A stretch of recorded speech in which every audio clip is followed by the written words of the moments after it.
It was printed on April 5, 1909, on the front page of a daily newspaper in Phoenix, Arizona. Not a pamphlet, not a rumor passed between travelers on a stagecoach. A dated edition of a mainstream newspaper, the Arizona Gazette, sitting today on library microfilm where anyone with a card can call it up and read it word for word. The headline ran across the top of the page in the heavy, confident type of the era. It read, "Explorations in the Grand Canyon." And beneath it, a second line promised that the mysteries of an immense and richly furnished cavern were, at last, being brought to light.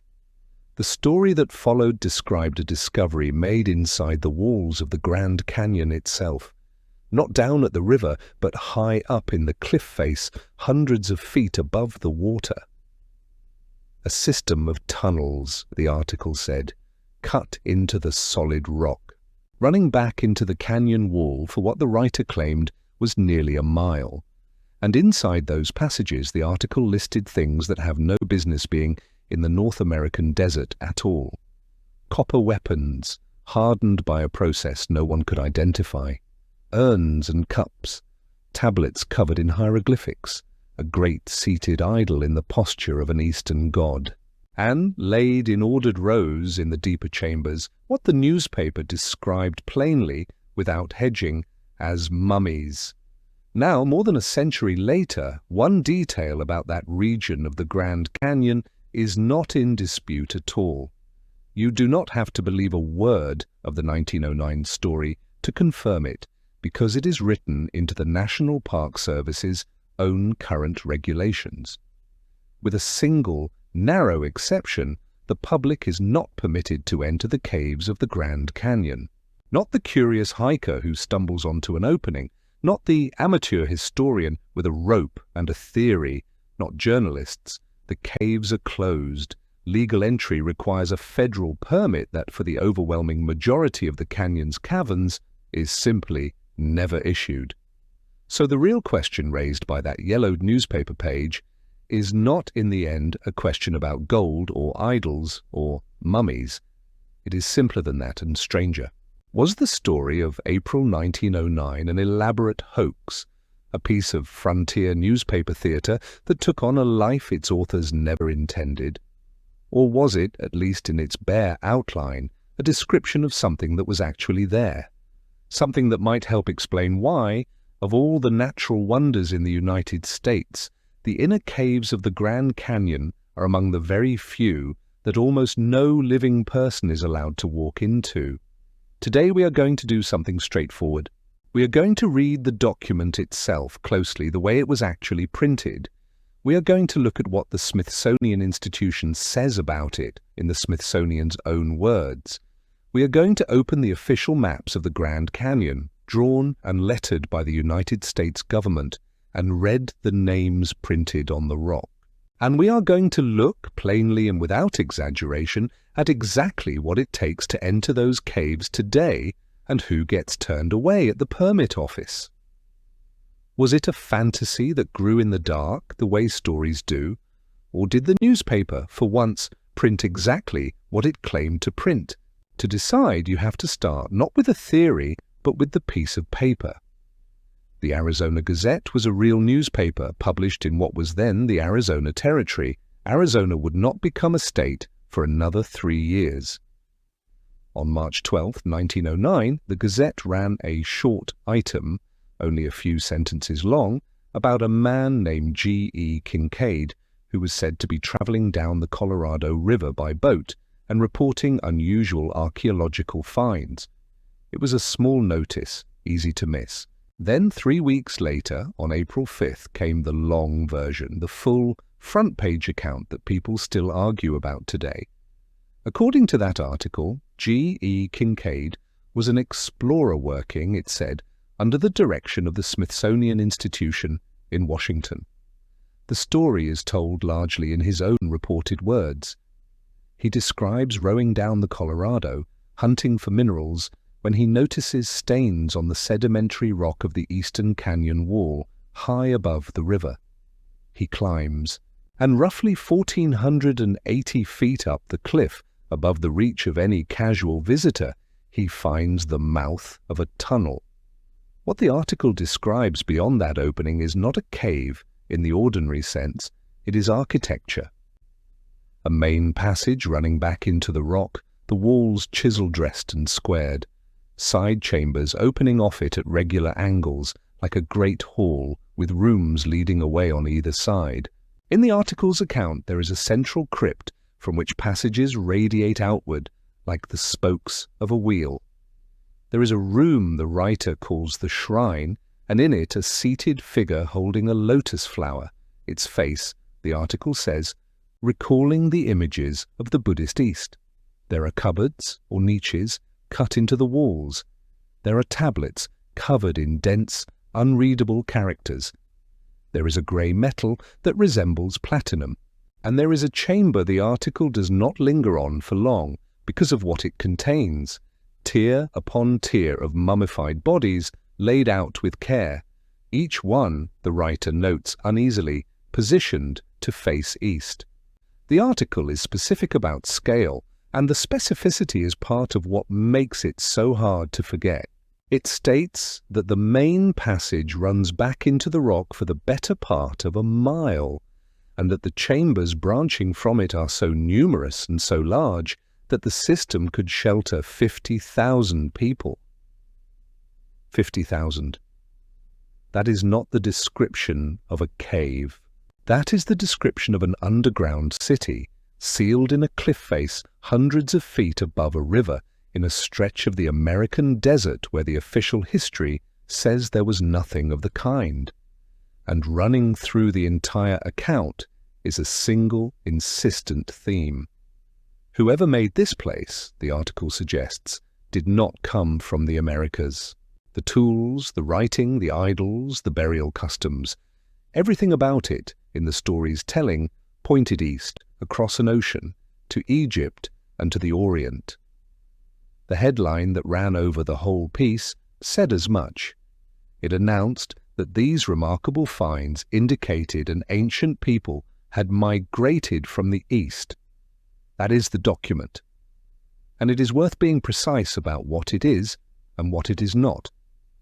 It is not a scientific paper. It is not a court record. It is a newspaper feature from 1909 written in the breathless register of its time, and much of it rests on the reported testimony of a single man. Read it coldly and you can see every reason to be skeptical. The prose is theatrical, the claims are enormous, and no photograph, no map, no artifact from the alleged cavern was ever published alongside it. But here is the part that has kept the story alive for over 100 years, long after it should have died the quiet death of a hoax. The article did not present itself as legend or as fiction. It named an institution, the Smithsonian. It named a lead scientist working the site. It called him Professor S.A. Jordan. It described a working expedition of 30 to 40 men stringing electric wire back through the tunnels to light them, cataloguing what they found. It gave the story the full apparatus of officialdom. And that is precisely what makes it testable, because an institution can be asked directly whether any of that was true. Before we go to the Smithsonian's answer, a quick word. If you find yourself pulled in by stories like this one, real documents, real places, and the strange questions they leave behind, consider subscribing to the channel. It genuinely helps, and it allows me to keep digging into records like these and bringing them to you. Now back to the canyon, because the obvious way to check the 1909 story is the one anybody would try first. Go to the Smithsonian, ask for the file, ask for the record of G.E. Kincaid, explorer, ask for the personnel record of Professor S.A. Jordan, ask for the field notes, the catalogue, the crates of copper and gold that 30 or 40 men supposedly hauled out of a cliff face over a season of work. That kind of expedition leaves a paper trail a mile long, requisitions, correspondence, accession numbers. The Smithsonian's answer, which it has given in one form or another for decades, is short. It states that it has no record of any of it. No record of an explorer named G.E. Kincaid working under its authority. No record of any archaeologist named Professor S.A. Jordan on its staff, then or ever. No record of an expedition into the Grand Canyon matching the article's description. No catalogue of artifacts, nothing. As the institution has put it, its archaeologists know of no Egyptian influence anywhere in the region, and no evidence has ever surfaced to support the newspaper's account. For most researchers, that closes the case, and it is important to say clearly why their reasoning is sound. Extraordinary claims require evidence, and here there is a mountain-sized absence where the evidence should be. An Egyptian-style civilization in the middle of the American Southwest would be one of the largest archaeological discoveries in human history. It would not sit quietly in a single 1909 newspaper. It would have rewritten the textbooks. The named people cannot be independently verified. The artifacts have never been produced. And the Arizona Territory in 1909 was a place that loved a tall tale in print. Hoaxes and exaggerations were practically a genre of frontier journalism. On the plain balance of evidence, the skeptical conclusion is the responsible one, and any honest account has to give it full weight. The most likely explanation by far is that the story was invented, and yet, notice carefully what the Smithsonian statement is and is not. It is a statement that the institution holds no records of these people and this event. That is a fact, and we will treat it as a fact. It is not, and does not claim to be, a search of every cave in the Grand Canyon. 1,200 square miles of some of the most vertical, inaccessible terrain in North America. A canyon wall does not file paperwork, and so the denial, however reasonable, has a peculiar shape to it. It can tell us that the Smithsonian has no record of the story being true, but it cannot by its nature tell us what is or is not sealed inside a cliff nobody is allowed to climb. Skeptics say the absence of records proves the absence of a cavern. But the absence of records is also exactly what you would expect if the cavern was simply never entered again. The document points at a specific place, and the specific place is closed. Which brings us to the maps, the official ones. Long before 1909, long before the newspaper, before Kincaid, before the argument, the United States government sent its geologists to survey the Grand Canyon and to name its features. The most influential of them was a man named Clarence Dutton, a geologist working with the United States Geological Survey. In 1882, Dutton published a formal government monograph on the canyon, and in it he did something that has quietly shaped every map of the Grand Canyon printed since.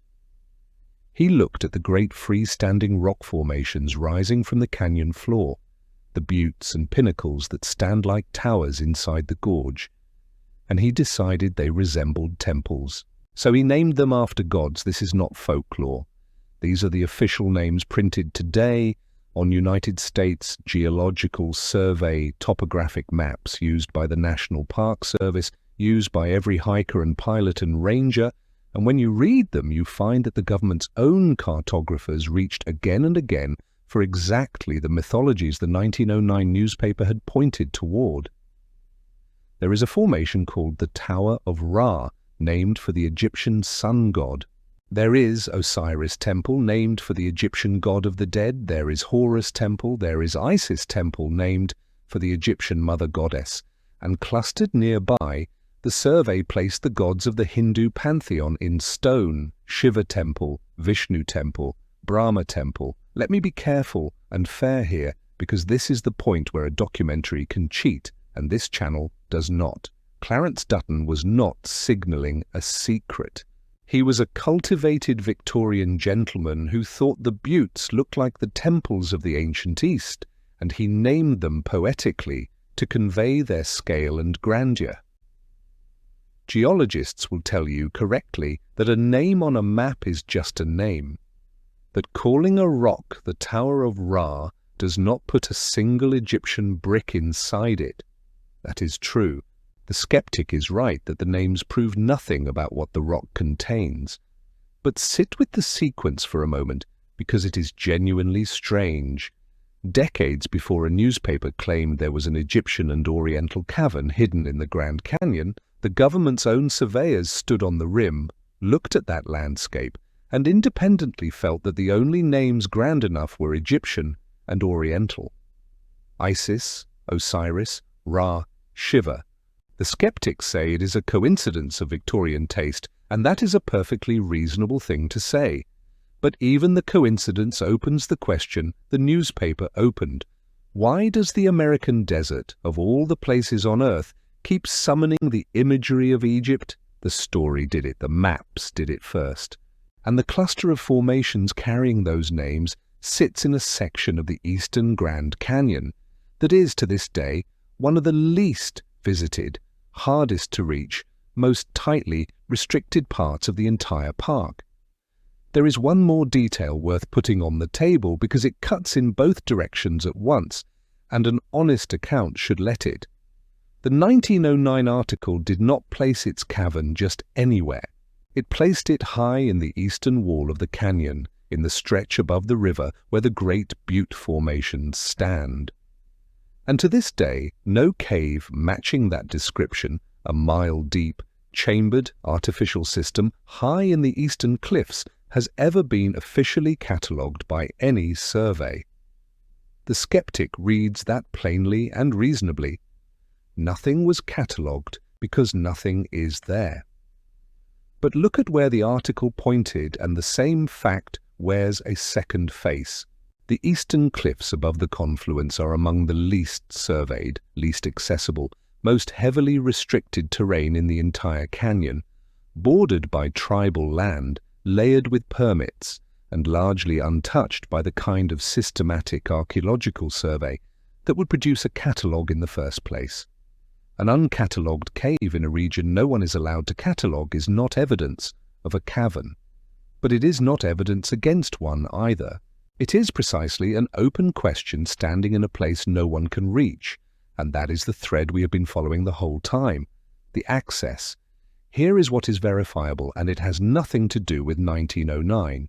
The National Park Service today treats the caves of the Grand Canyon as among the most protected features in the entire national park system. There are hundreds of documented caves in the canyon's limestone. The rock is riddled with them, a vast underground cast, and with one exception, every single one of them is closed to the public. To enter any of them legally, you need a permit, and permits are issued only for scientific research, reviewed case by case, and denied to essentially everyone else. There is exactly one cave in the entire Grand Canyon that an ordinary visitor is permitted to enter. A cave called the Cave of the Domes, out on Horseshoe Mesa, and even that one has been closed and reopened over the years as conditions demand. The Park Service explains the closures in careful, bureaucratic language, and the explanation is real and reasonable. The caves hold fragile mineral formations that take tens of thousands of years to grow and seconds to destroy. They hold delicate ecosystems and rare species found nowhere else. They hold archaeological and cultural material. And for the tribes native to the canyon, some of these places are sacred ground, not tourist attractions. In 1988, the United States Congress passed a law, the Federal Cave Resources Protection Act, specifically to keep the locations of significant caves confidential and to shield them from the public. By law, the government is permitted to refuse to tell you where the important caves even are. Read plainly, every piece of that is defensible and even admirable. Conservation, respect for indigenous sacred sites, protection of irreplaceable formations. There is no need to invent a conspiracy to explain why the caves of the Grand Canyon are closed. The stated reasons are sufficient on their own, and still the two facts sit side by side on the table, and this documentary is not going to pretend they don't.